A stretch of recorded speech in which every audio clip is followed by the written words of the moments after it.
মগরাহাট পূর্ব শর্মিষ্ঠা পুরকায়েত, মগরাহাট পূর্ব শর্মিষ্ঠা পুরকায়েত। আমি ছোটবেলা থেকেই মানে মানুষকে সাহায্য করতে খুব ভালোবাসি।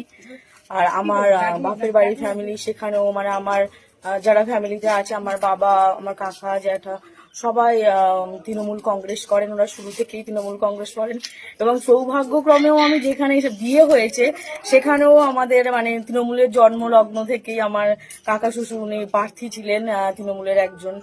তখন থেকেই আমাদের বাড়িতে মানে তৃণমূল কংগ্রেসের ভোট হয়।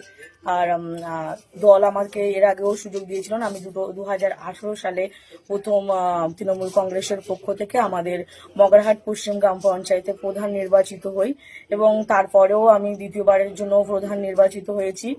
আর এবারে 2026 আমাদের তৃণমূল কংগ্রেসের নেত্রী মাননীয় মমতা বন্দ্যোপাধ্যায় এবং আমাদের সাধারণ সম্পাদক ও আমাদের ডায়মন্ড হারবারের সাংসদ মাননীয় অভিষেক বন্দ্যোপাধ্যায় আমাকে এমএলএ এর জন্য টিকিট দিয়েছেন এবং আমাকে যে মানুষের কাজ করার এই সুযোগ দিয়েছেন তার জন্য আমি মাননীয় সাংসদ এবং আমাদের নেত্রী ওনাদের কাছে কৃতজ্ঞ।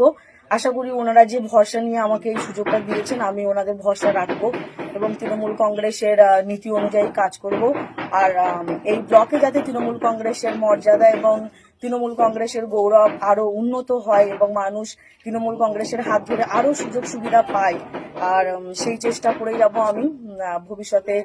চেষ্টা করব যাতে আমার ব্লকের যারা নেতৃত্ব আছেন, আমার ব্লক সভাপতি এবং পঞ্চায়েত সমিতির সভাপতি থেকে শুরু করে ব্লকের সমস্ত নেতৃত্ববৃন্দ যারাও আমাকে এই পদের যোগ্য বলে মনে করেছেন এবং আমাকে এই সুযোগ করে দিয়েছেন এখানকার মানুষের সেবা করা এবং এখানকার মানুষের সুখ দুঃখ নিয়ে গিয়ে সেখানে আমাদের সাংসদ এবং আমাদের নেত্রীর কাছে জানানো, সেটা আমি ওদের মান সম্মান রাখবো এবং ওনাদের যাতে ওনারা আফসোস না করেন। আমি আমার সবকিছু দিয়ে চেষ্টা করব যাতে আমি আমার এই পরীক্ষায় সফল হই।